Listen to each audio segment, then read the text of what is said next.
भगवती मातेची यात्रा 2 तारखेला चालू झालेली आहे आणि चालू झाल्यानंतर या ठिकाणी एक ना अनेक गावचे सर्वजण या ठिकाणी यात्रा पाहण्यासाठी दर्शनासाठी येत असताना आपणही आज कोलारमध्ये देवीच्या यात्रेच्या निमित्ताने दर्शनासाठी आणि यात्रा महोत्सव सोहळ्यामध्ये सहभागी होण्यासाठी आलेला आहे। एकंदरीत आपल्याला कसं वाटतं या वर्षी काय स्वरूप पाहण्यात आलं, या पूर्वीचं कसं होतं, याप्रमाणे आजची कसे बदल झाले आपण आपल्या शब्दात सांगावेत। कोलार येथील भगवती मातेची जी यात्रा असते, माझं माहेरच कोलार असल्यामुळे मी लहानपणापासून यात्रा बघितलेली आहे। पूर्वी यात्रेचं स्वरूप थोडं छोटं होतं, त्यावेळेस आम्ही शाळेमध्ये यायचो तर तिथेच शाळा भरायची, अगदी थोडं छोटं स्वरूप होतं व यात्रा 1.25 महिना चालायची। खूप दूरदूरचे लोक यायचे, तांब्या पितळाची भांडी वगैरे यात्रेतच खरेदी केली जायची। भेळीचे खाऊचे दुकानही मोठ्या प्रमाणावर असायचे। परंतु आता यात्रा कमिटीने 11 दिवसांची यात्रा ठेवली। हा उपक्रम खूप छान आहे, कारण की गावोगावी दुकानं झालेली असल्यामुळे खूप दिवस नको असा यात्रा कमिटीने जो निर्णय घेतला त्यांचं मी स्वागत करते।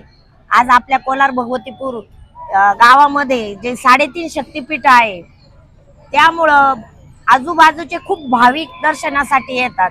आजूबाजूच्या खेड्यामधील सर्व लोक देवीच्या दर्शनाला येतात।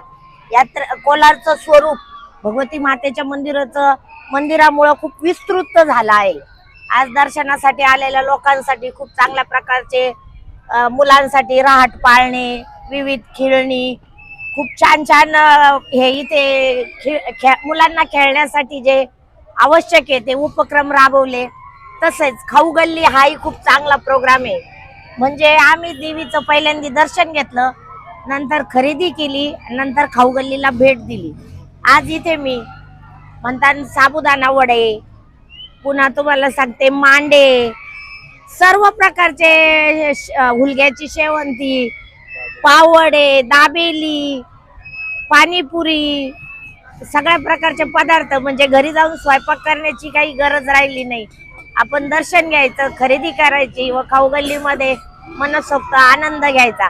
अशा प्रकारे आज कोलारमध्ये वातावरण पाहायला भेटतं आणि माहेरच्या गावाला माहेरच्या देवीमुळं इतकं विस्तृत स्वरूप आलं, याचं मला कौतुक व अभिमानही वाटतो। सर्व गावकऱ्यांचे मी मनापासून आभार मानते। या ठिकाणी स्वर्गीय शंकर नानांनी ज्याप्रमाणे यात्रेचं स्वरूप या ठिकाणी सर्वसामान्यांपर्यंत या यात्रेचं महत्त्व आणि पूर्वजांपासून ज्या वेळेस स्वर्गीय बाळा पाटील नानांचे वडील आणि मोठे बंधू स्वर्गीय माधव दादा आणि शंकर नाना ज्याप्रमाणे यात्रा या ठिकाणी भरवायचे आणि गावकरी त्यांना साथ देत असताना या ठिकाणी एक ना अनेक कार्यक्रम उपक्रम यात्रेच्या निमित्ताने लाभ लोकांना पाहायला मिळायचे।